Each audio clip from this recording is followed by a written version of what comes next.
तीर्थ चले जाना एक अलग विषय।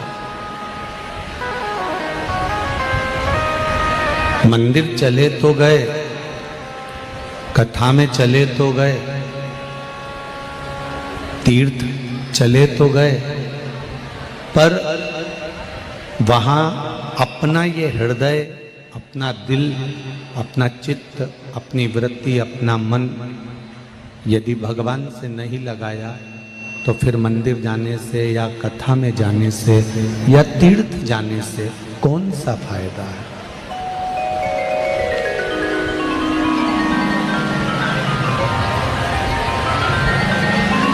अब ये इतनी सारी वायरिंग डोरियां फैलाई गई, लाइट जलाने के लिए, पंखा जलाने के लिए, हेलोजन जलाने के लिए, माइक जलाने के लिए, इतनी सारी वायरिंग, ये टीवियाँ, एलसीडियाँ चलाने के लिए, कूलर पंखे चलाने के लिए इतनी सारी डोरी वायरिंग फैलाई गई।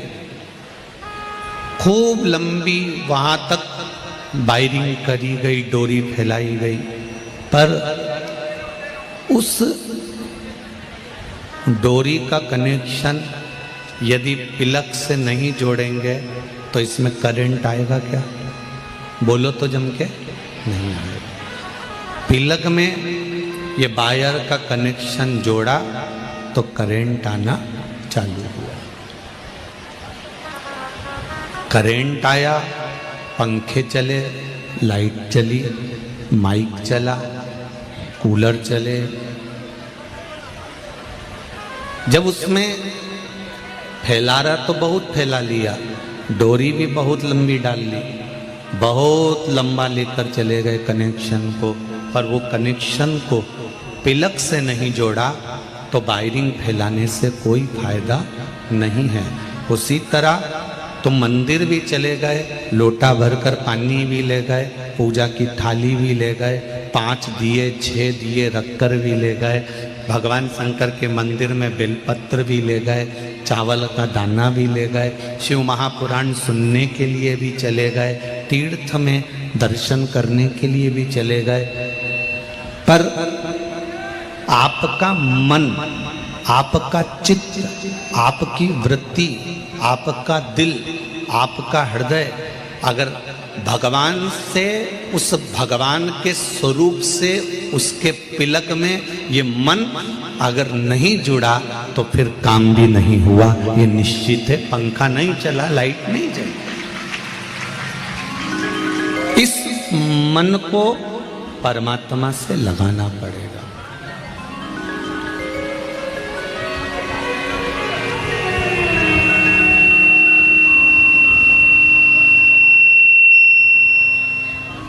इस मन को भगवान से जोड़ना पड़ेगा। ये मन जब भगवान से जुड़ जाएगा, ये मन जब भगवान से लग जाएगा, तब हम जहाँ बैठकर, जिस जगह पर बैठकर, जहाँ बैठकर हम भगवान को पुकारेंगे, भगवान हमारी बात को सुन लेगा, स्वीकार कर लेगा।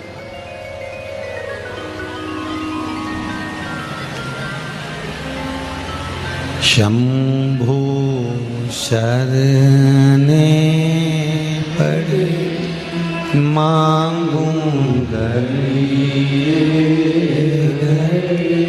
दुख काटो दया करी निदर्शन आपको, दया करी निदर्शन।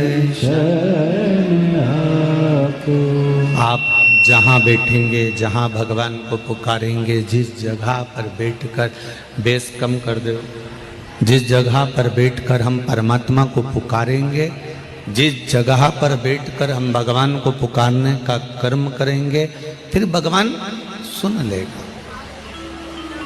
भगवान स्वीकार कर लेगा। फैला रहा, बहुत फैलाएगा, मंदिर तक भी पहुंच गए, कथा तक भी पहुंच गए, पर दिल भी तो लगना चाहिए। पिलक में बायर भी तो जुड़ना चाहिए।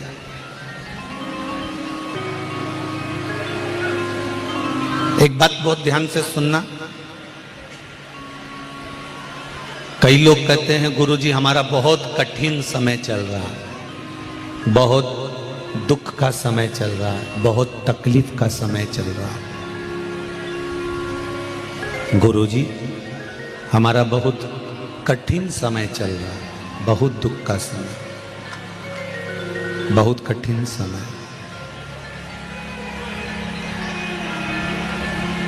और अभी हमारा जब कठिन समय चल रहा है ना गुरुजी, तो कोई हमारा साथ देने वाला नहीं है, हम अकेले रह गए,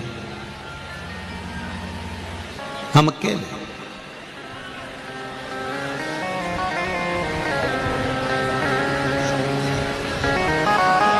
एक बात अच्छे से समझ लो,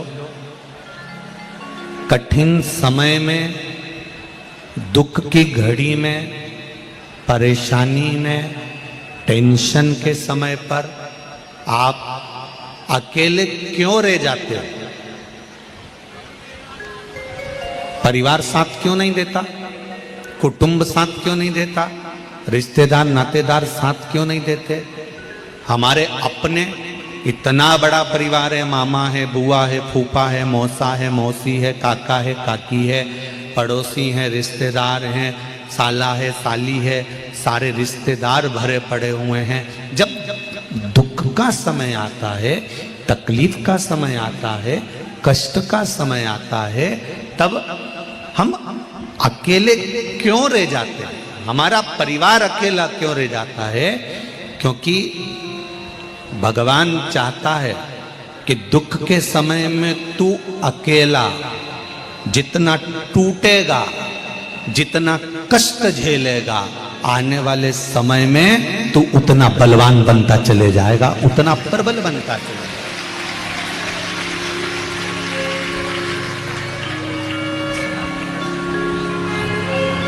कुम्हार मिट्टी को लेकर आता है, कुम्हार मिट्टी लेकर आया, उसको लातों से खूब रौंदा, खूब।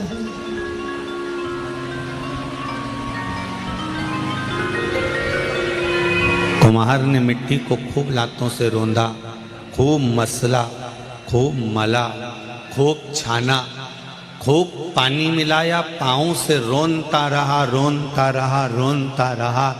मिट्टी को भी लगा कि मैंने क्या कर दिया ऐसा जो मुझे इतना रोंदा जा रहा।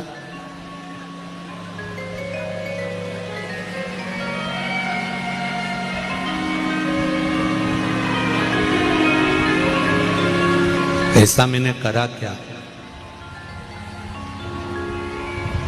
कुम्हार मिट्टी से कहता है कि तू घबराना नहीं, मैं तुझे खोद कर लेकर आया हूं, तुझे पटक कर रखा है, पानी डालकर गला दिया, पाँवों से तुझे कूच दिया, बहुत मला गया है मिट्टी, तू घबराना मती, तू रोना मती।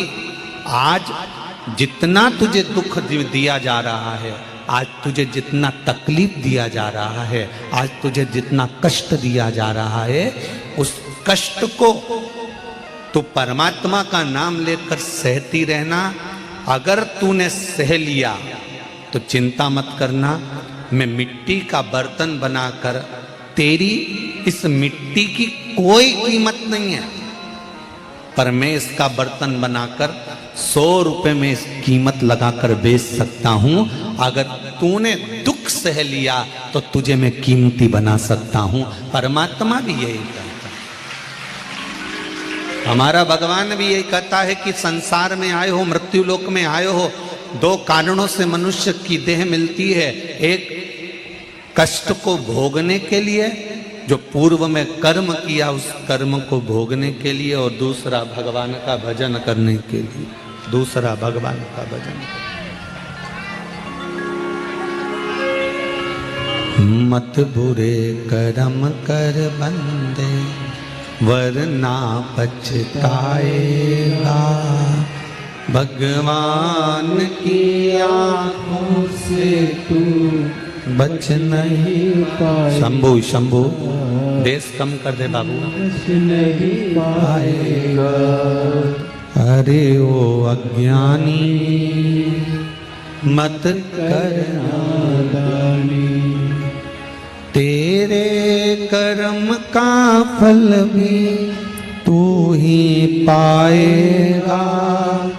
जैसा किया तूने तेरे आगे आएगा। मत बुरे कर्म कर बंदे, मत बुरे कर्म कर बंदे, वरना पछताएगा। भगवान की आँखों से तू बच नहीं पाएगा। तो बच नहीं पाएगा। महाराज, हमारे कर्म को हमको भोगना है, हमारे दुख को हमको भोगना है, हमारे कष्ट को। सारे रिश्तेदारों से, कुटुंब से, कबीले से, परिवार से, नातों से, सबसे पहले हमको दूर करता,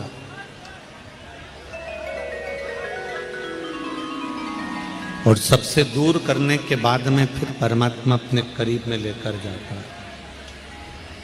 फिर अपने पास में लेकर जाता। देखिए,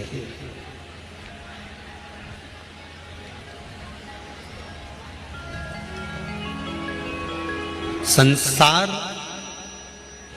बंधन में बांध रहा है और भगवान बंधन से मुक्त कर रहा है। संसार बंधन में बांधने का प्रयास कर रहा है और भगवान बंधन से मुक्त करने का प्रयास कर रहा है। जब माता के गर्भ में आए तो गर्भ में बंधे हुए थे, बड़े हुए तो कर्तव्य में बंधे हुए थे, फिर और अवस्था बढ़ती गई तो आसक्ति में बंधे हुए थे,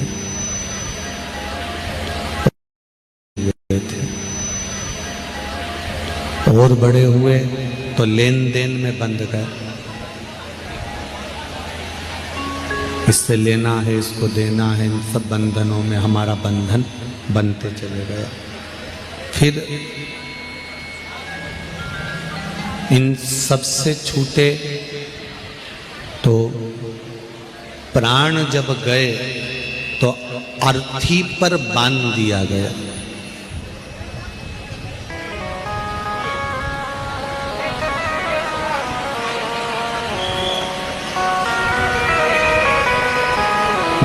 माता के गर्भ से जो बंधन चालू हुआ है, माता के गर्भ से जो बंधना चालू हुए, तो मरते दम तक, आखिरी के समय तक भी अर्थी पर भी बांध कर भेजा गया है कि तुम बंधन से मुक्त नहीं हुए।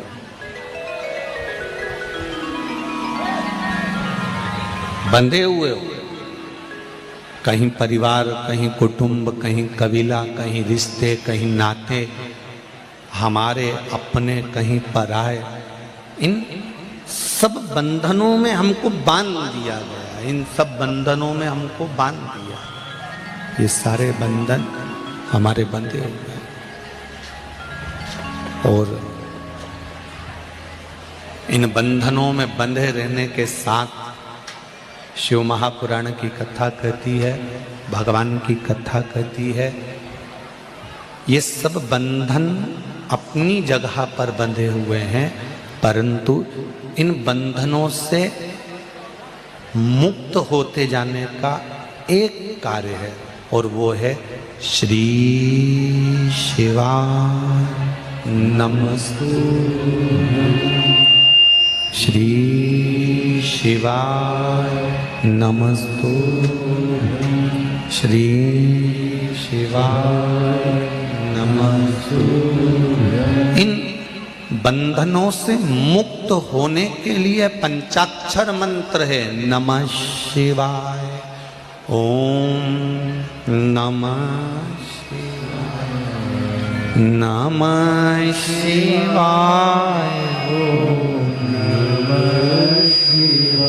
इन बंधनों से मुक्त होने के लिए पंचाक्षर मंत्र है, इन बंधनों से मुक्त होने के लिए षडाक्षर मंत्र है, ओम नमः शिवाय। इन बंधनों से मुक्त होने के लिए राम नाम है, इन बंधनों से मुक्त होने के लिए कृष्ण नाम है, इन बंधनों से मुक्त होने के लिए द्वादशाक्षर ओम नमो भगवते वासुदेवाय है, इन बंधनों से मुक्त होने के लिए परमात्मा का नाम है।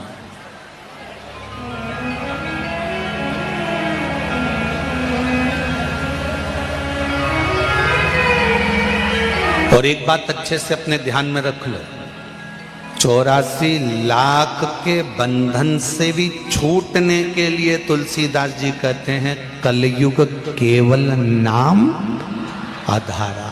84 लाख के बंधन से छूटने के लिए भगवान का नाम मूल है, परमात्मा का नाम।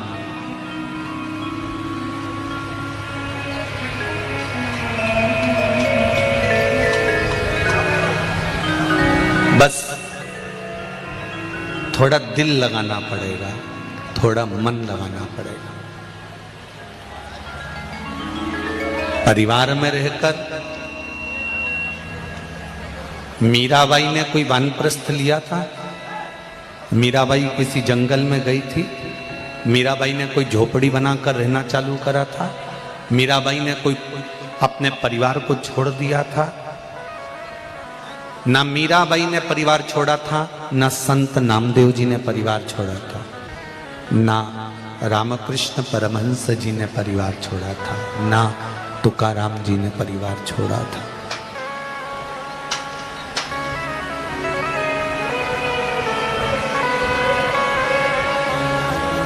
भारत भूमि के जितने संत, नामदेव जी, तुकाराम जी, रामकृष्ण परमहंस जी, चैतन्य महाप्रभु जी, श्रीमद् वल्लभाचार्य जी, श्रीमद् निम्बाकाचार्य जी, जितने भी भारत की भूमि के विद्वान जो भारत की भूमि के कबीरदास जी, रविदास जी,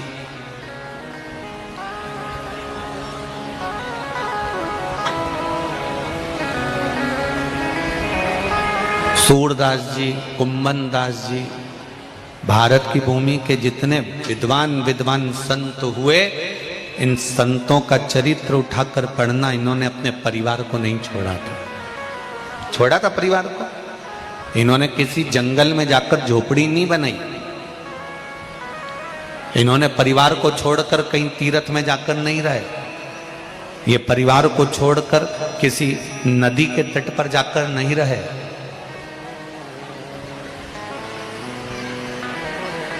परिवार के साथ रहकर भगवान की भक्ति में डूबे रहे। सबसे बड़ा आश्रम होता है गृहस्थ आश्रम। कौन सा आश्रम है? गृहस्थ आश्रम। परिवार में रहो, कुटुंब में रहो, रिश्तेदारों में रहो, और भगवान कहते हैं इन सब के बीच में रहकर मेरा भजन